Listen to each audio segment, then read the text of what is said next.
You know how sometimes you read something and you don't just read the words, you actually see it in your head. It's like a little movie starts playing in your mind. Well, that's the magic we're talking about today. It's called figurative language, and we're going to dive into how these words can literally paint pictures. So let's get right into it. We're going to explore the special tools that writers have up their sleeves to make their words feel alive, to make them practically jump right off the page. I mean, think about it for a second. How can simple black letters on a screen or a page create these incredible, colorful pictures in our minds? It seems kind of crazy, right? Well, it's not magic. It's all about having the right tools for the job. All right, so let's pop open this creative toolkit. We're going to look at 3 super powerful poetic tools. And trust me, once you see these, you'll start noticing them everywhere, and it's going to completely change how you look at language. Okay, here are our 3 main players. First up, we've got the simile. Now, this one's pretty straightforward. It's a comparison that uses the words like or as. So when you say, her smile was bright like the sun, boom, that's a simile. Easy, right? Next, we have the metaphor. Now, metaphors are a little more direct, a little bolder. They don't mess around with like or as. They just say something is something else. Time is a thief. See? Super powerful. And last but not least, we have personification. This one is just so cool. It's when you give human abilities or feelings to something that isn't human, like when you say, the trees whispered secrets. I mean, how awesome is that? It just brings the whole scene to life. All right, you have seen the toolkit. Now it's time to put you to the test. Let's do a quick practice round.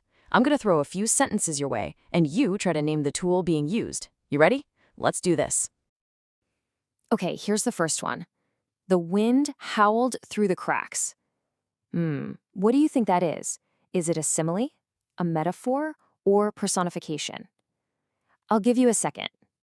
Did you get it? It's personification. You nailed it. Because think about it. Wind can't actually howl, right? People can. We're giving it this human action. And wow, it creates such a powerful, even kind of spooky image in your head. Awesome. All right, you're doing great. Let's try number 2. Faith is a shield against fear. Okay, what's your gut feeling on this one? Yes, that's a metaphor. See how direct it is? It's not saying faith is like a shield. It's stating it flat out. Faith is a shield. Is this incredibly strong comparison that helps us understand how faith protects us. Okay, one more for this practice round. Let's see if you can get 3 for 3. The stars danced like diamonds. Okay, what tool are we working with here? Exactly. It's a simile. And what's the dead giveaway? That little word like. It's our clue. And what a beautiful image, right? You're a pro at this already. So spotting them in single sentences is one thing. But now let's see how these tools work together, like a team, inside a whole poem. This is where you really start to see their magic. Okay, so this poem is called God is My Shelter. Just listen to the words. He is my mountain, strong and wide, holding back my fear and pride. He is my song, soft as light, filling storms with morning white. Wow, just a few short lines, but so powerful. Let's break it down a bit. Take a look at that first stanza. Can you spot the metaphor that the poet uses to describe God? That's it right there. He is my mountain. And see, this is way more than just a nice-sounding phrase. It's a metaphor that tells us something really deep about God's character, his strength, his stability. He's unmovable. Awesome. Now, let's shift our focus to that second part. Can you find a simile in there? Look for something that gives you a feeling of comfort, of peace. There it is, soft as light. And our little clue word, as, tells us it's a simile. It's just such a perfect comparison, isn't it? It makes you almost feel that gentle, quiet peace, like the morning sun after a big storm.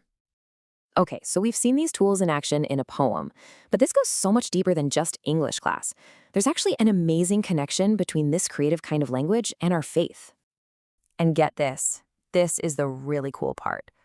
God's word, the Bible itself, is absolutely packed with this stuff. I mean, when David says in Psalm 23, the Lord is my shepherd, that's a classic, beautiful metaphor. Or when it says his voice was like thunder, what a powerful simile. And the heavens declare the glory of God, that's personification, giving the sky a voice. It's just incredible to see that God himself uses these exact same tools to help us understand him. And this all points to something really profound. God is the ultimate creator. the original artist and communicator, and he gave us a little piece of that creativity. So when we use these poetic tools, when we try to paint pictures with our words, we're actually reflecting his image. So let's bring it all home. Why does any of this really matter? Is it just about learning literary terms? Not at all. It's about understanding that the gifts God gives us, even something like language, are meant to be used for a bigger purpose. Because here's the thing, being smart is great, but it's not the end goal. Anyone can learn facts, but what we're really after, what truly matters, is wisdom.